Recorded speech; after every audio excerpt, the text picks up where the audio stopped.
This is Aaron Harper, and welcome to another episode of the Scaling Podcast. I'm super excited about today's conversation. It's one of those stories that reminds me why I started this show. We've all heard the cookie cutter business stories, but today's guest is anything but that. I'm sitting down with Courtney Joyce, who completely defied expectations by jumping from coal mining into the dynamic realm of business ownership. When you work in a coal mine, you work in weekends, you work in 12.5 hour shifts. The job was good, but the environment was toxic. It's a really toxic environment. It's a really negative environment. The culture's horrendous. And So at what point, what was the moment where you were like, I don't want to do this anymore. I need to take this massive leap into business ownership? the biggest thing for me, man, was my kids. So as my eldest daughter's 11 now, when she was like sort of before she went to kindergarten or even in kindergarten, I'm like, hey, I'm going to miss out on kind of a lot more than what I ever anticipated or thought. You know, missing out on assemblies and weekend sport. Imagine going from working underground to building multiple successful businesses.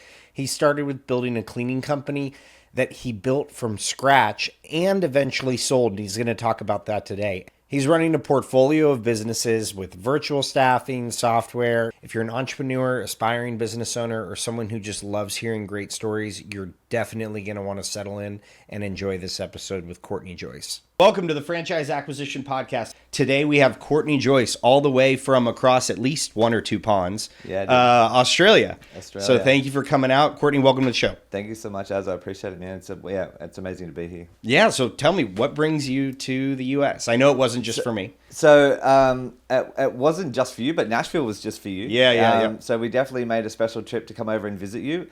The reason why we're back here this time is to visit acquisition.com. So we're heading over to Vegas, which we'll go there this afternoon and spend some time at acquisition.com and just, hopefully break through a few little restraints in our business at the moment, which, we're really excited for. Well, for the audience who doesn't know you and they're just meeting you, let's start with your background. Yeah. You know, kind of catch me up to now. I know you started in the mining world and, but explain your background. Yeah. So from a career point of view, I spent 13 years in a coal mine. So where I live in the Hunter Valley in South Snock, 2 hours north of Sydney, very big coal mining community. Mostly like anyone that's from that town, the admiration is to be a permanent employee in a coal mine, right? And coal mining was a great way for like a young person to earn like a really good wage, and it done that. And then over time, it just sort of, I was getting less and less out of that. Then I was getting less out of it, and I never really felt like I was a coal miner either, right? So, spoke about business a lot. Never really pulled the trigger for years and years and years. And then as my kids age, I'm like, hey, I need to take control and freedom of I want to try to take control of my life. And then, we started in business. Nice. So coal mine for 13 years? Yeah. What was that like? The task itself was great. Like the task, like I was in an open cut coal mine, so I'm driving big excavators, big bulldozers, big trucks. So the job was good, but the environment was toxic. It's a really toxic environment. It's a really negative environment. The culture's horrendous, and it's a very what's the word? It's very there's a lot of people just think that they're victimized in there, right? And just toxic. So the people were just... it's just an exhausting environment to be around. Yeah. 13 years. I had a career in the film and television industry, and it was also very toxic. So I totally understand what you're talking about. So at what point, what was the moment where you were like, I don't want to do this anymore. I need to take this massive leap into business ownership? The biggest thing for me, man, was my kids. So as my eldest daughter's 11 now, when she was like sort of before she went to kindergarten or even in kindergarten, I'm like, hey, I'm going to miss out on kind of a lot more than what I ever anticipated or thought. You know, missing out on assemblies and weekend sport, because when you work in a coal mine, you work in weekends, you work in 12.5 hour shifts. So like you're away from your family like a lot. So the biggest motivation for me was to be able to try to create freedom and have flexibility of my time. So that was the biggest motivation to pull the trigger. I was like, hey, what am I going to do? Like I need to do something. And the other thing as well is like this, especially in employment, but in coal mining specifically, there's an earning ceiling, right? So like whilst you might earn like a good wage, Like, that's it. It doesn't matter how hard you work. It doesn't matter like what problems you solve. That's how much money you're going to get. So yeah, it was like, hey, like, how am I going to create like a wealth or like be able to build something meaningful? It was through business.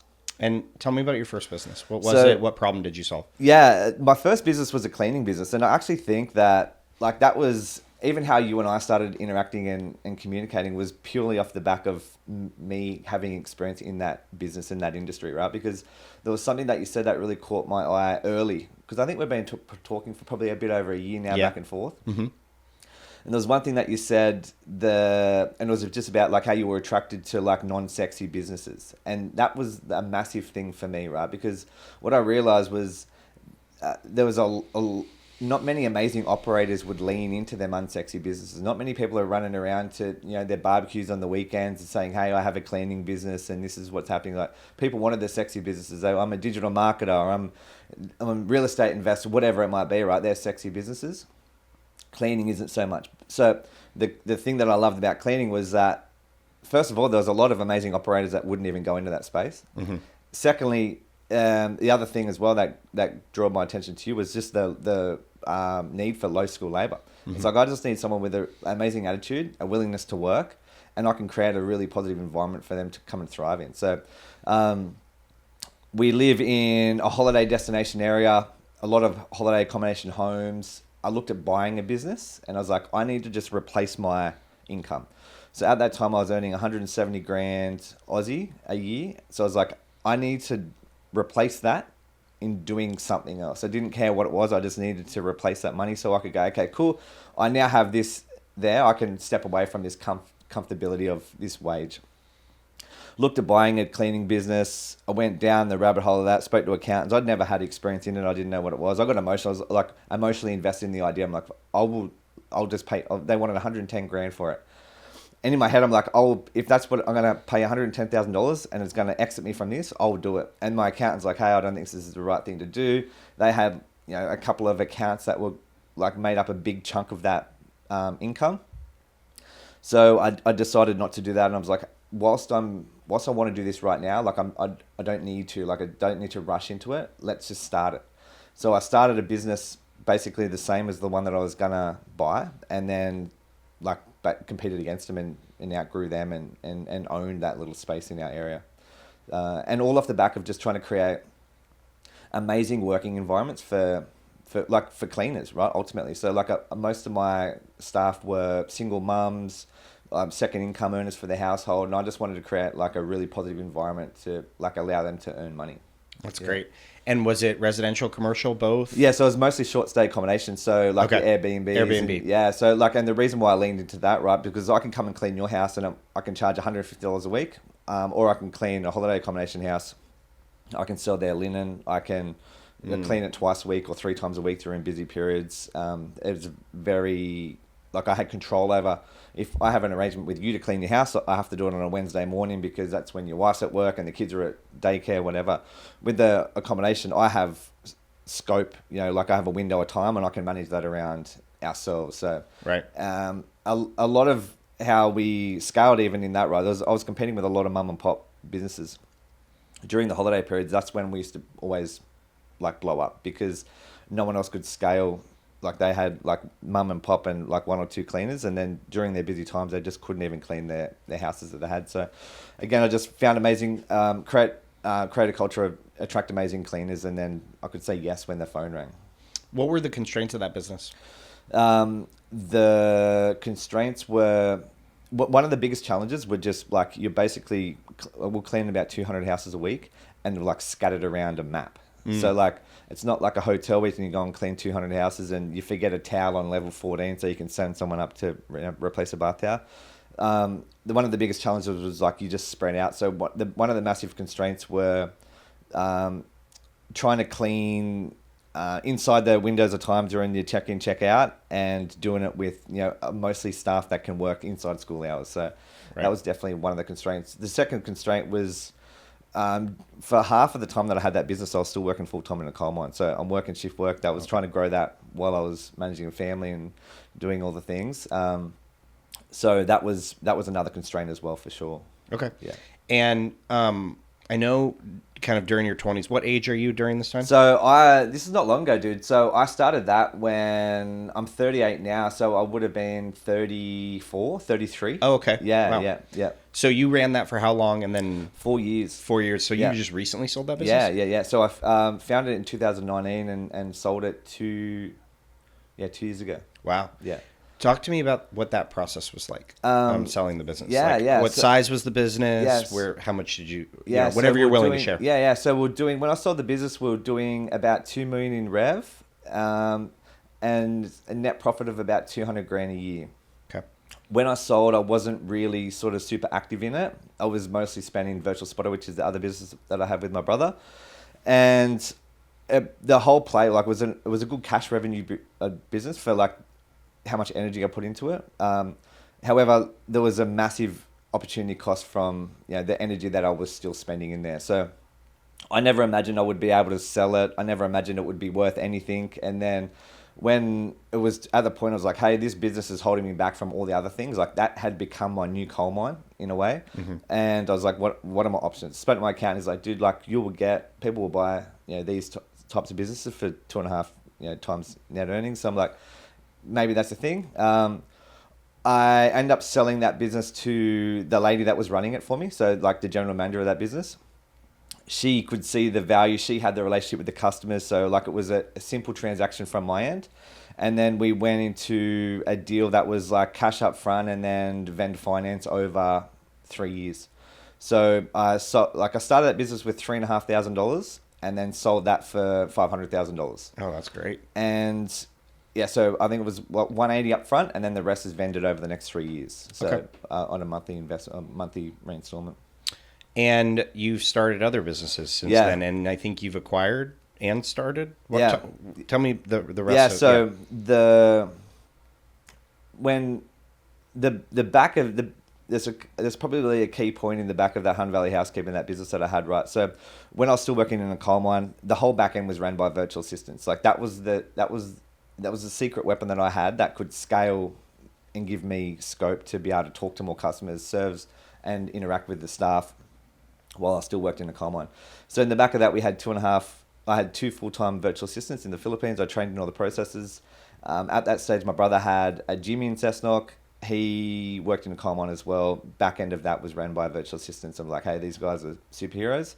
Without them, my business would be worth basically nothing, because like mostly, especially in a small business, right, the owner's doing all the back end processes or they're paying a manager to do it. Both outcomes are like not ideal for scale. So that gave me a lot of structure. It gave the lady that was going to buy it a lot of confidence that she wouldn't have to be the person to do all that. And then, like I mentioned before, it was like that was my new restraint. Like I could only earn. I had to do this output to earn $200,000 a year.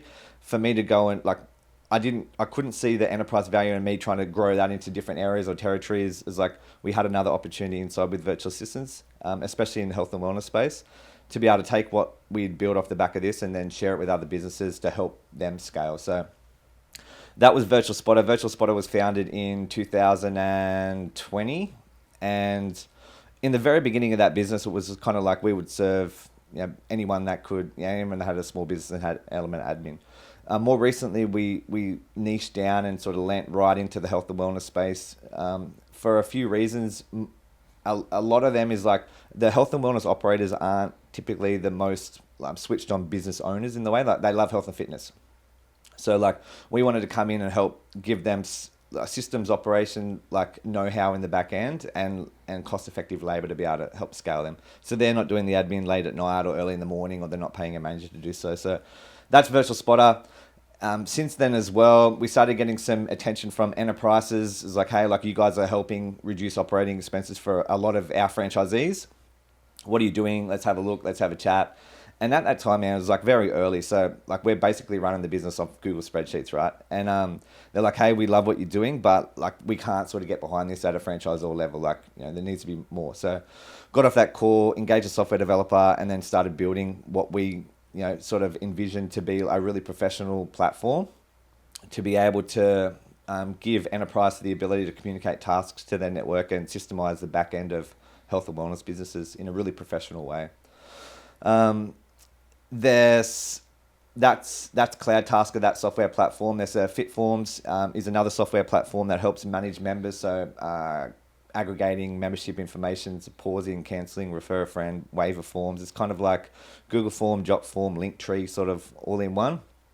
The biggest point of difference is that it's all on brand. It's really aesthetic. It's a good looking customer facing form. And that's kind of us now. So we're playing and serving hundreds of health and wellness businesses all around the world. Franchising is that's where we can offer the most value, because I can understand the back end of, franchise one, and then copy and paste that throughout the entire network, right? And I think why we're getting more attention from the franchisor at the moment is because one of the challenge for a franchisor is being able to try to keep the standardization of the systems across the entire network. So this is how we do task 1, this is how we do task 5. All different franchisees will have a little bit of a different interpretation of what that means or how to do it. And we allow these tasks to be done in a very systemized way and a really cost effective way as well. So yeah, that's what we're doing at the moment. So the 3 businesses, Cloud Tasker, Fitforms, and Virtual Spotter. Yeah. And they all service the same customer. Yeah. Right? Yeah. That's awesome. And what's it been like running a business with your brother? Yeah, it's been good. I think we have very different skill sets. So it's been. I actually think that I think we're better business partners than what we are brothers. We talk mostly about business. So I don't necessarily we're less interested in each other and more interested in the business and how we can add value to each other through our business. So I think we're really good business partners. Even growing up, we're obviously, we've been together for, our whole lives, right? But businesses brought us, even closer than what we were, as brothers, which is cool. And what is he good at that you're not good at? And what are you good at that he's not good at? Yeah, so he's good at the accounting stuff. He's good at the back end stuff. He's good at even the software that we're building at the moment, or all that noise in the background, right? I'm not good at that at all. What I think I'm better at is I think I'm a better communicator. I'm probably more empathetic to the team. I'm probably more engaged in the team. So it's more sales, leadership, guidance, and then so he's accounting, back end ops, and I'm more probably custom facing and leadership and engaging with the team. So kind of CEO/CE, or what's your role in the business? What is your day-to-day look like? My day-to-day would be is selling. It's mostly sales and operations in the team. Recruiting new customers. Yeah, correct. And when did you decide you wanted to get into the franchise space? Because it's a niche within a niche. So I'm curious as to kind of the thought process around that. So the biggest thing, man, was that we started helping some franchisees, and then what we realized was you the problems that you guys have, your neighboring business has, and then there's this pain point is in the back of this every one of these franchisees. So it's we could take what we have here and then sell it to the next person and sell it to the next person and just copy and paste the value. But I think one of the secret powers for us, or that could give us that scale, is the virtual assistants, right? Because we could do it in a really cost effective way. I could have an onshore team that could understand all the back end of rolling suds, for example, right? But if that comes at an onshore cost, then there's not a huge amount of value for the franchisee or the franchisor. If we can do it in a way that, and the other thing as well, there's also the risk onshore is that it's hard to keep some of these guys engaged over a long period of time. So you can have the most amazing admin assistant, right? But how long are they going to be there for? Because they can get bored, they can tune out the business, and then as an owner, then you're stuck trying to retrain that next person. I think for us, it's we can recruit amazing virtual assistants. We give them the most amazing environment, Western opportunities. And then it gives the business a lot of structure and strength, because if that VA did leave, then we have an army full of them all ready to be trained up. They already know the processes. They already know this software. They know this is what we do when we get this customer. This is how we talk when we bring a new person on. So being able, the franchise for us is we wanted to build, and especially in health and wellness, dude, I think service businesses do a better job creating structures and operation systems for their franchisees. I think health and wellness businesses are yet to do that, because it's a lot of forward facing. It's a lot of brand. It's a lot of they're trying to sell territories, and then the franchisees are just trying to sell memberships. So there's not much from an operations point of view. This is how you talk to your customers. This is how we generate leads. This is how we retain our members. This is how we do this. So we've been able to identify that and come in early, relatively early, to the health and wellness or boutique fitness space, and be able to build that out on their behalf. So like, yeah, you can continue. You go focus on selling territories, and then your franchisees can focus on acquiring new members, and we will come in behind you and build out like the operations and build out the back of the business for you. That's great. I'd like to rewind a little bit. I think so. You partied a lot when in your 20s. Tell me about that. At what point did you meet your wife? Yeah. And how did that? Yeah. So Zach and I moved around a lot as kids. So our dad ran supermarkets. We moved around a lot, and actually even a step before that, right? So when I was 2 and my brother was 3, our mum died. Okay, she had an asthma attack. She was 23 years old. So like even that experience, right? Like my dad remarried. They had 3 more kids together. So like I'm the eldest of 7 kids. We moved around heaps as kids. He ran supermarkets, had a really good work ethic. And then I moved out of home when I was just turned 18. Zach was 16. We moved out together. We were living in Sydney at that stage. And then we're like, hey, let's go back to Cessnock where we grew up. That's where we went to high school. So we chucked all our belongings in the back of a ute and then headed up the road, and we moved back to Cessnock. So even at that, right, all our friends were still at home. They're still living at home. So they got an 18 and a 16-year-old, just moved out of home, 2 hours away from their parents. Naturally, that house turns into like a party house, right? It's like that is where everyone's going to go. So like my late teens, early 20s, man, it was a massive party. But also too, like looking back at it now, I had leadership roles in supermarkets, so I was managing a grocery department there, and it's like whilst I was partying and running a mark, I still feel like I had an amazing work ethic. I'd still like turn up to work with no sleep, and like it's not ideal, right? But it was like I wasn't going to have a sickie. I had things to do. I had people who were relying on me. So, and then I think also too, in reflection, like a lot of I grieved of the loss of my mother late when I was in my teens and early 20s, because I never really sort of stopped and thought about like losing her or what that how that impacted me during my younger life, right? So yeah, it was fun. It was reckless, but it wasn't out of control, right? I think we're just young kids having a lot of fun. And then I met my wife now at one of the parties at our house. So I think I was 19 at that stage. And then, a year or 2 went by. She moved in with me. Zach moved out. And then, yeah, bro, like we moved into another little unit, and then, started having kids, which is pretty wild. And yeah, here we are. How long were you guys together before you had your first kid? So I had my first kid when I was 20. My wife was 23. And I was 25, I think. Wow. Yeah, 26. Yeah. And now, at this point, you were in the mines? No, I was still in supermarket. I was in the mines when I had my first kid, correct. Okay. Yeah, Okay. yeah. Got it. Yeah. And what is your wife like? What does she do? My wife, she's amazing. She runs a house. Mm-hmm. So like 4 young kids. My oldest is 10. She's about to turn 11. So I got an 11-year-old daughter, an 8-year-old son, a 7-year-old son, 6-year-old son, and a 3-year-old son. Okay, so 4 boys and 1 girl. She runs a house. She runs a tight ship. She's an amazing mother.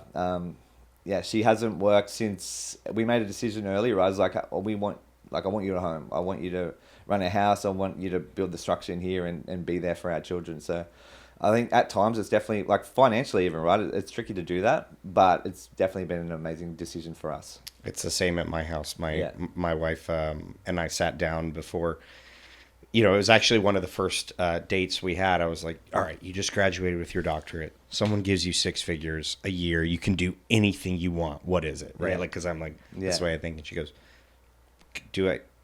I know this sounds bad, but I don't want to work. And I was like, well, that's fine. What do you, and she goes, I just want to be a mom. Yeah. So like from the beginning, we were like, we're going to figure this out. So she does the same. She runs our house. It's interesting, dude, because I remember like having very similar conversations like that, and my wife would have no, like, and I had like a strong work ethic. I just wanted to work, and I couldn't understand why she wouldn't do that. I was like, why don't you have any ambition? Like, why? And almost like looking down on that, right? Mm-hmm. And then when I realized after we had our first, I was like, oh, like, you're the most amazing mother. Like, this is what you were destined to be and do. Like, it makes sense. You don't have to have a job.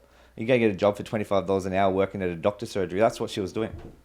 Like the problems that you solve there aren't anywhere near the same of like the problems that you're solving at home. No, I mean, I see what she does, and It's a lot. she's a superhero. I mean, our kids we have a 3.5-year-old and almost 2-year-old, and I mean, she's on all the time, making sure that this house stays together.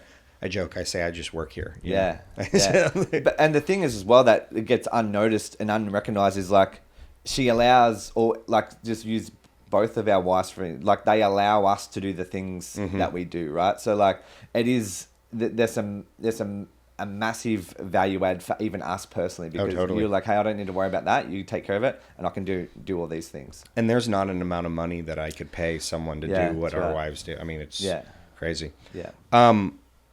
What are some of the biggest lessons you've learned? Let's go back to business number one. Yeah. How you started that business versus like now you've got multiple businesses. Like, how are you doing those things differently? And what would you, if given the opportunity, would you do things There's differently? a massive lesson that, especially in the cleaning business, that I learned early, right? And it was being able to be professional in an unprofessional space, and then being able to make clients feel special. And like I was targeting like holiday managers that would just manage short stay accommodation. So they might have 100, 150 houses in their portfolio.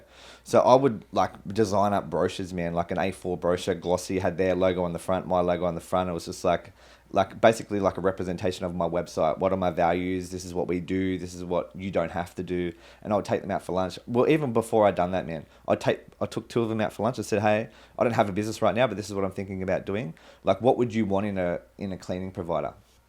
And they listed it all out. And I basically went away and built that, and then rang them back in 8 months and said, hey, it's me again. Remember when we caught up? It's like, I have that now. So like, I don't anticipate that you just drop all your current, service providers, but I'm here whenever they drop the ball, I'm ready to go. And then what would happen, man, is like they would drop the ball, and then I would get 1 phone call, 2 phone calls, and then all of a sudden I make their life easier. So they just keep on calling me. And then that's how I got a lot of growth early, especially with basically just had 2 customers that had 40 houses, and then I could have the systems and the processes of like how I service them, and then be able to offer that to the the mum and pops that had a single house. So that's sales, right? Like sales, marketing, being able to like communicate what we've done like really, really simply. And then the second thing is just trust, being able to like perceive trust onto a potential customer or service provider as well. Like I wanted them to know that if they work with us or partner with us, that they're going to get exactly what they hoped and anticipated for. And I think just being really upfront and like sharing our values allowed us to do that. Secondly, the leadership or the leadership tactics and skills that I got from managing 50 women, like that was the other thing as well, dude. Like I coming from a coal mine, I had managed people before in supermarkets, but like I had never managed like 50 women before, like a small group of women that were like, that was a massive learning curve for me, right? Even just from like spending a decade in my own little bubble at home as an employee, now having to go out and interact with 50 women, right? It was weird for my wife to understand, and it was weird for me to try to get my head around. But like just trying to make each one of them heard and felt like they were a part of something meaningful was like, even just like reaching out and just touching base, or I used to take them for walks. Like we'd meet at the office and we'd just walk for like, just do like a 5K walk and just talk about them. Like not talk about work. We're on work time, but it's like, hey, like how are you? What are you doing? Like even just something like that, because no one had ever done that for them before, right? Like these guys are coming from cleaning business to cleaning business, or coming back into the workforce after having children. No one had stopped and sort of wanted to give them an opportunity to talk. So even that now, like I still try to do that with our virtual assistant team. So we have a team of 110 in the Philippines now. And one of the challenges of that is like, well, I'm trying to lead these guys virtually. So like just checking in, just talking about them. I actually have a podcast that we do internally called 11 Minutes with Melody, and I'll sit down with one of our team members every week and just talk about them.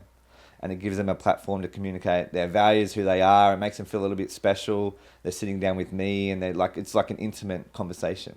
We edit it all up. We put it on YouTube, Spotify, Apple. Like they share it with their friends and family. Like it creates amazing content for us as well, right? Because we get to sort of scale and perceive to the greater audiences, like this is who we are and this is how special our team is. So it's really cool. That's great. And what are some of your values? my values are like do what is right. Like fundamentally, we want to do what is the right thing to do, and then do what we say. So if I say, hey, as we're going to do A, B, C, then we have to do A, B, C. If we're going to lose money on it, but I've already said that we're going to do that, like we have to just follow through on that. So it's like do what is right, do what you say, have fun. I want us to all have fun. Like I've been in toxic environments before that. You know, it's not a fun place to turn up to work all the time. So like whilst it might be some high pressure situations, I want us to have fun. Let's not take things too serious. Let's chill and just try to have fun along the way. So like, they're three that sort of come straight to me. Add value is another one as well. Like I want to create everything that we do. I want to add value to someone. I look at business like it's a platform, right? So I have this business here. It's a platform for our team to use, to leverage, to make money. Ultimately, that's what employees want to do, right? They need to make money. So I want to create a business that allows employees to make money, and on the other side of that, for other businesses to use our platform also to reduce operating expenses, and allows them to scale. So I want them to have trust in me and use our platform to add value to both parties. And you come out from Australia Yeah. here. I'm assuming there's some constraints in the businesses. Yeah. Because that's what you go to acquisition.com.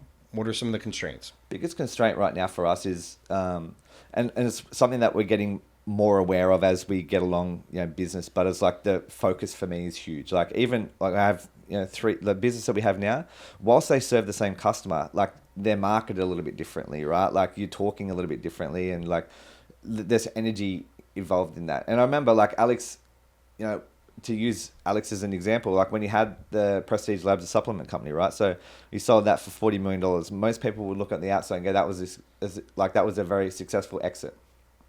But I think like he's more recently said this, but it's like, if he didn't start that business, then like Gym Launch he might have been able to sell that for 150 rather than 50. Mm-hmm. So like, yeah, he made 40 million, but like he might have left, 70 million on the table, just through lack of focus. So the focus for me is something that I'm really conscious of, that I know, like this building two tech platforms side by side has taken a huge amount of energy and a huge amount of capital.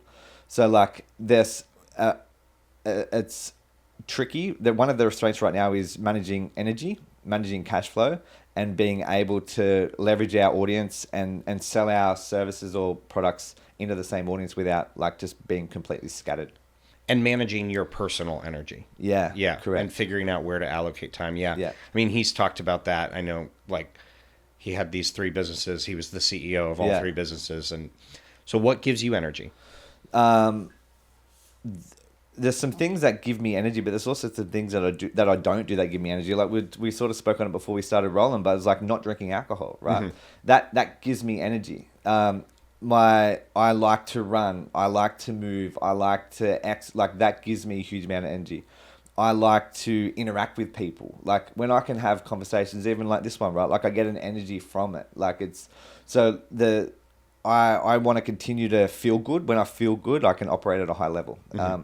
I know the things now that I need to do in order to feel good. It's like, it's eat healthy. It's to like not use alcohol, not use drugs. It's like to have positive conversations, read books that are inspiring and educational, and then, work hard. Like, as I think a lot of it comes off the back of like being confident.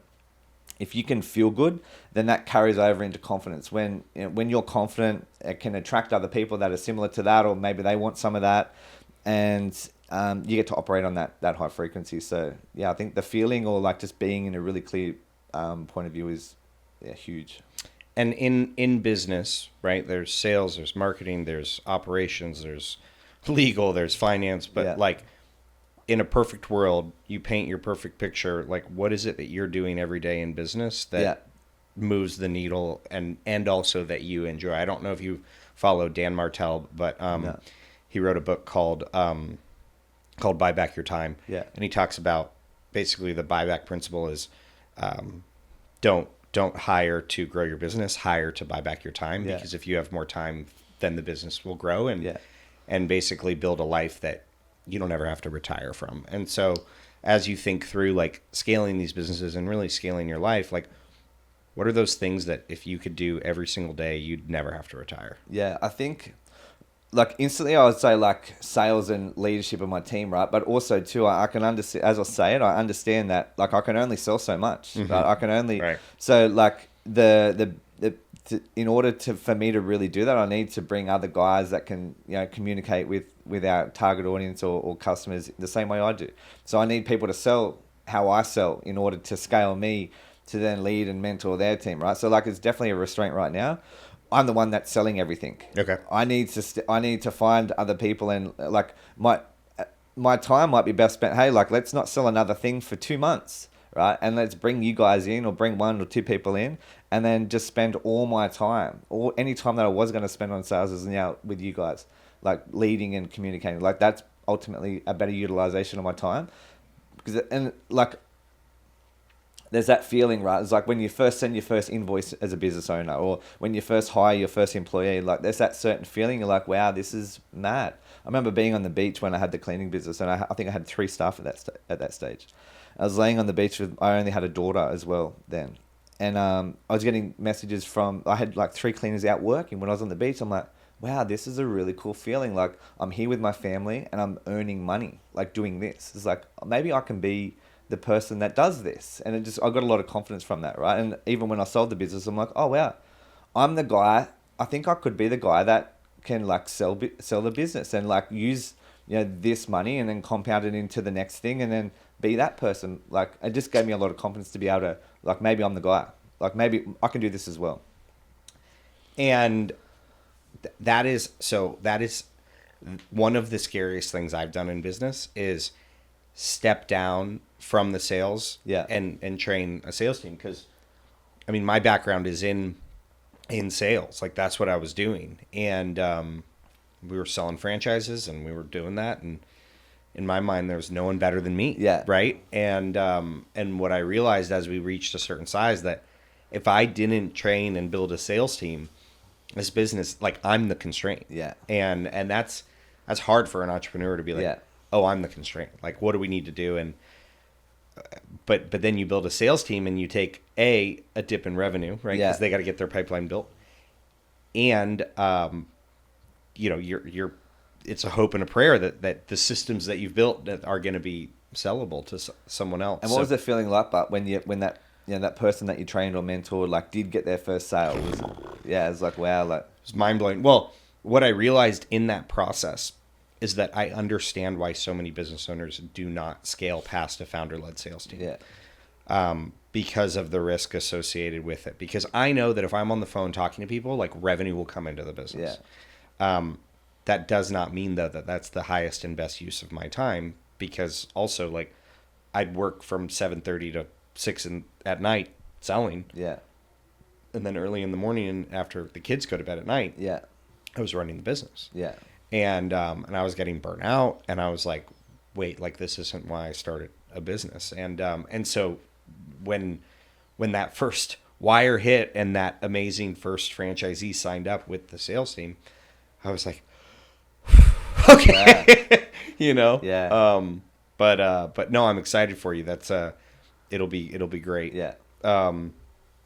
So let's talk about some of kind of the frameworks and mental models and things that you've learned since kind of leaving the mining world to now that help you maximize performance, whether it's personal or professional. Like, what are some of those frameworks? What are some of those things you think about to keep you on track and keep you driving forward? I think the routine for me is massive, right? But I'm also conscious that you can have a really positive routine, but it can also work against you in a negative way if that routine becomes threatened in any way. Like, a perfect example is right now where we're traveling a lot, we're a long way from home.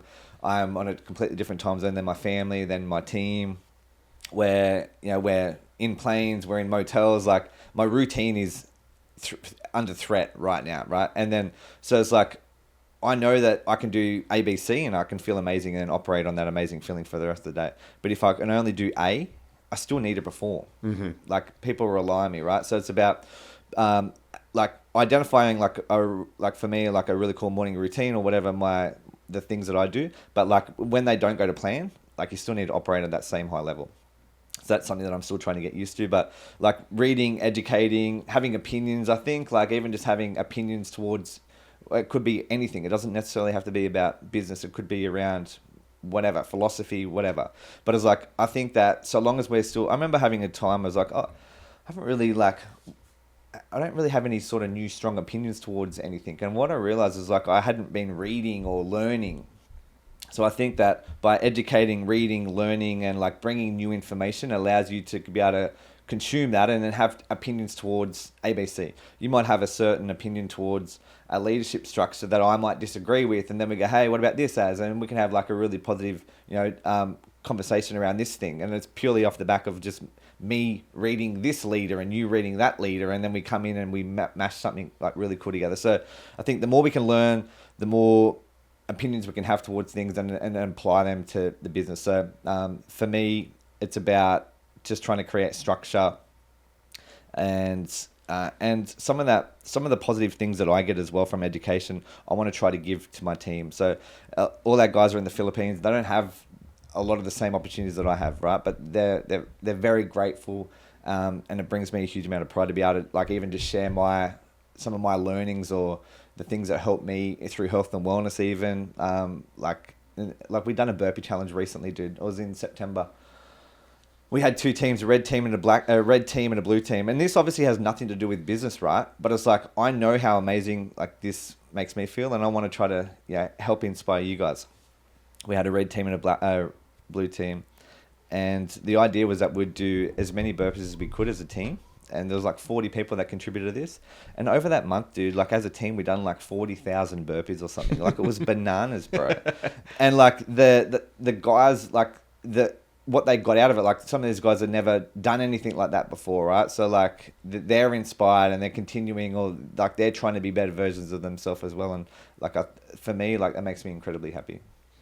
And yeah, so physical fitness and that is very important to you. I think I saw this morning that you did 200 days of a half marathon. Talk to me about that. Talk about similar to what I was talking about before, dude. It's like you can have that really positive. You can do that positive action, but over time, if you're not careful, it can be turned into something negative, or that can work against you. I was running, right, and the running makes me feel great. There's like that runner side that people talk about.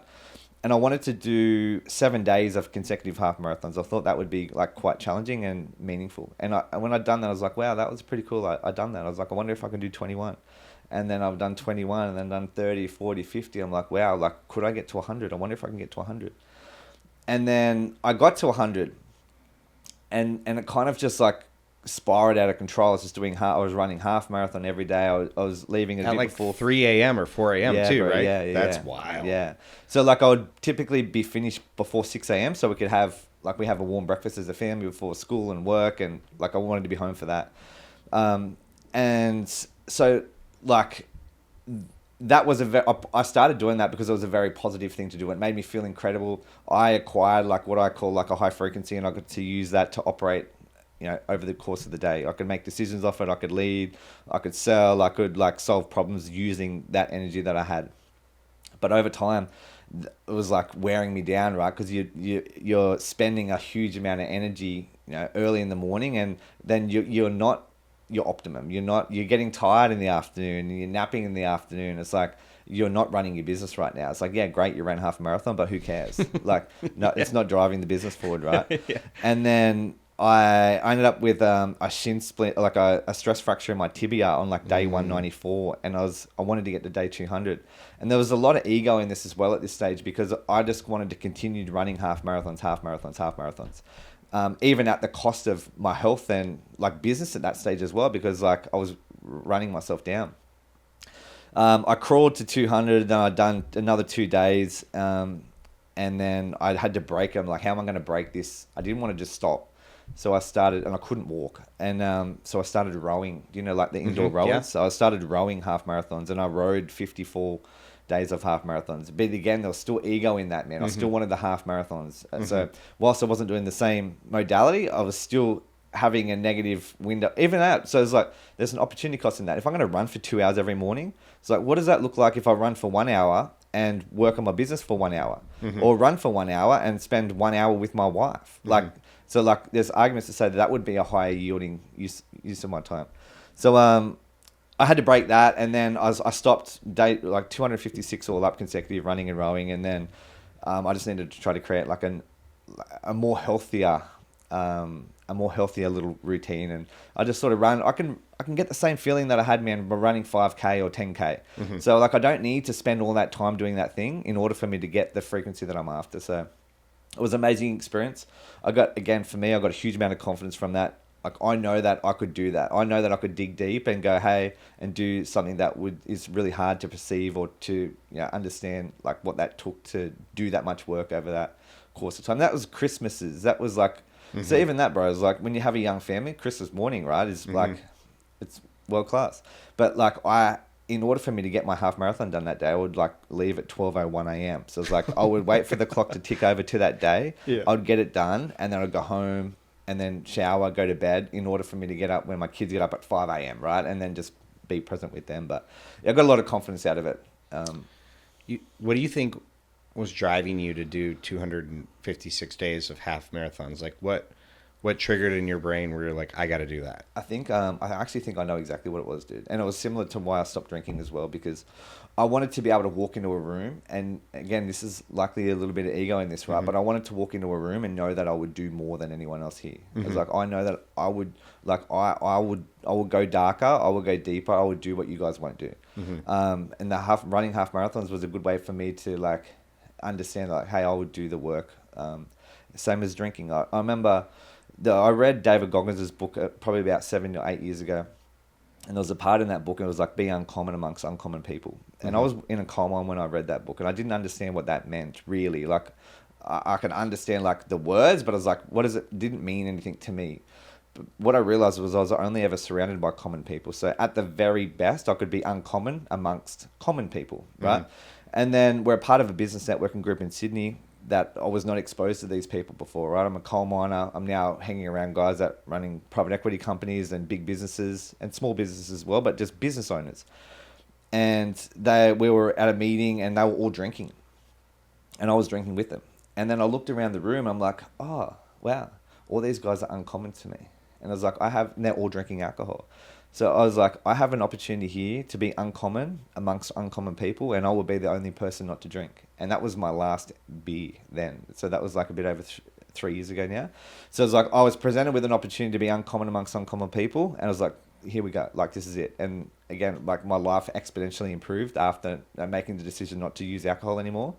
And yeah, it wouldn't make sense for me to go back. So the reason was, bro, I can just go into a room and know that I will go darker, or I'll go deeper, I'll do what you guys won't do to get the result. It's funny, we're very similar in that sense. I started doing triathlons in 2019, the short ones. Like I didn't do, but it drove me to say, all right, like I'll do this thing that other people won't do. And we talked about this before, but like I've also not drank over the course of the last over 9 years, and I'm the last person at the bar at these conferences that I go to at 1:30 a.m. and I'm up in the morning at 6:30 going to the next thing. And there's these like levels of performance that I think as entrepreneurs, I think it's very innate in us to just like want to strive and want to do what's best. But you do have to check your ego sometimes. Of like, what am I doing this for? And is it the right thing? So I can relate.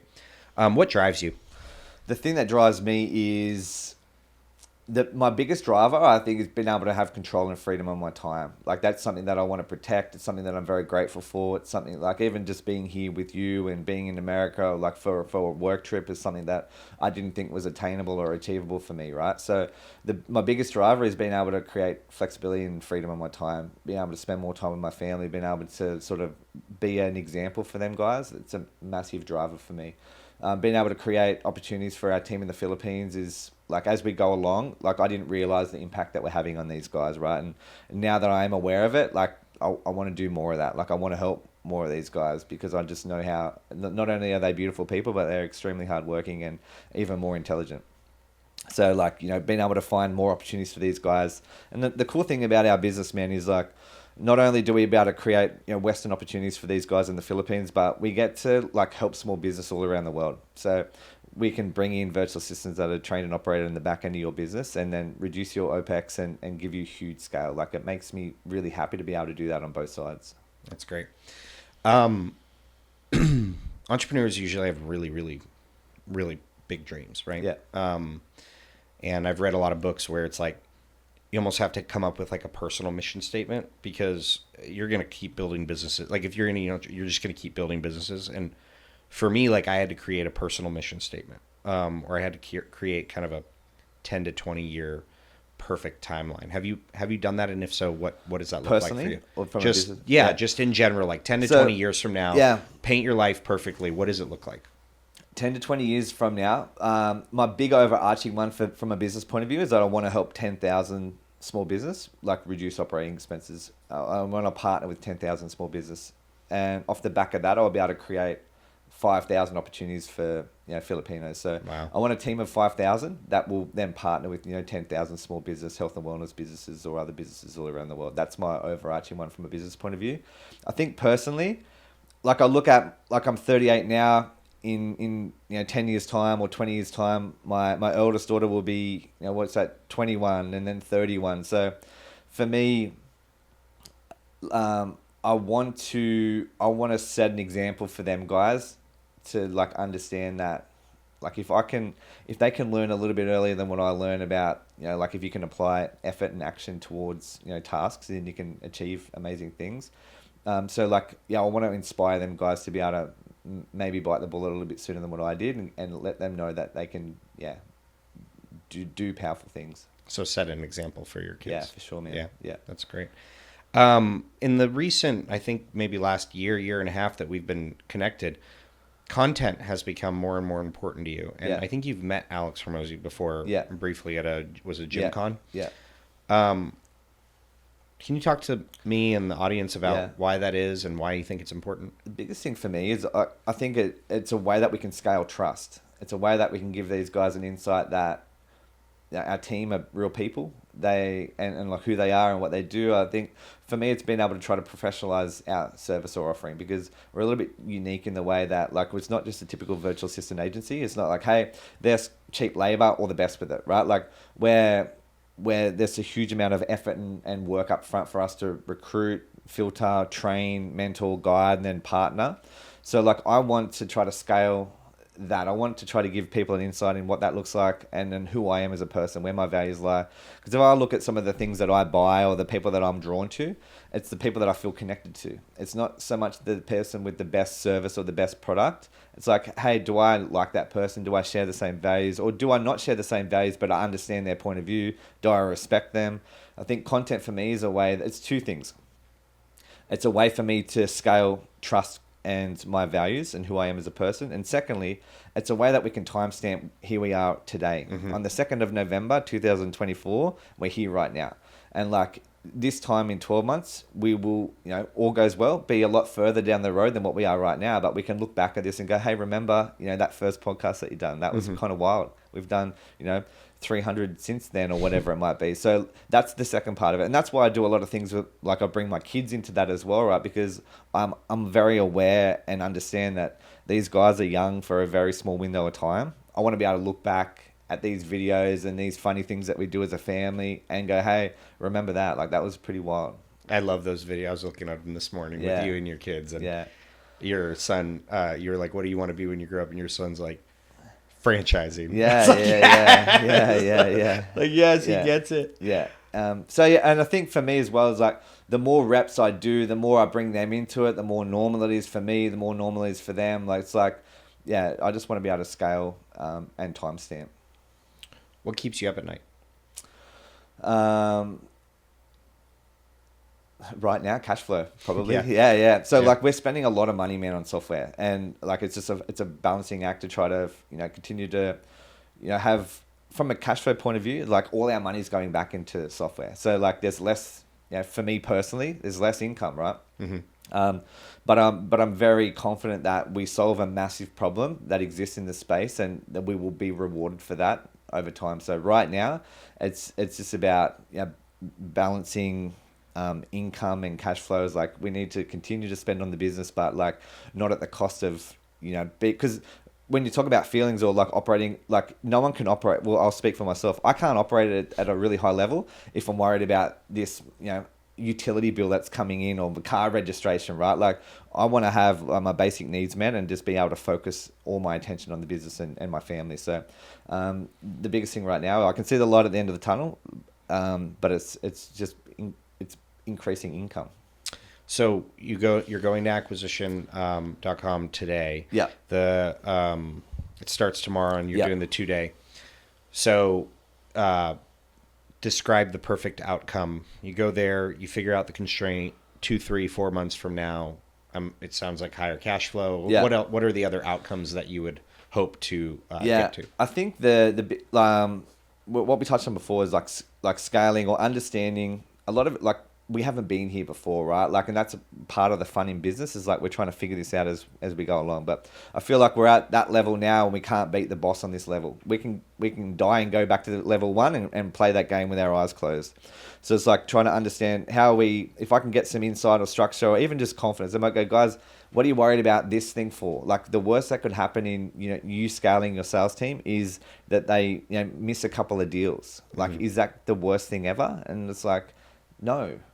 Like, and because of XYZ. So I think for me to call it deem it as a success, it's identify some of the things that we're not looking for right now, or like probably some things that we identify but aren't prioritizing. Maybe and I think the sales team is probably one of them.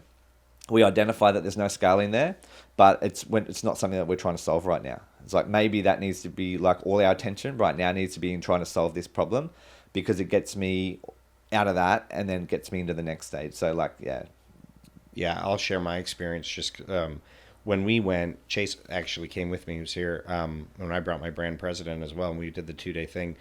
And the whole focus on the constraint. Basically, the theory of constraints says that a business will only grow up to its constraint and no more. And so a CEO is constantly trying to solve for these constraints. And like a lot of business owners are like, kind of like moving the papers around on the desk while the house is on fire, instead of like figuring out like where the hose is and like how to. And so we were able to go there and be like, all right, here are the 3 things that like we need to do, and do like nothing else. And then we allocated all resources towards those things and like completely shifted the business in another direction. So my hope is that you guys, you and your brother get that as well. So what's next? The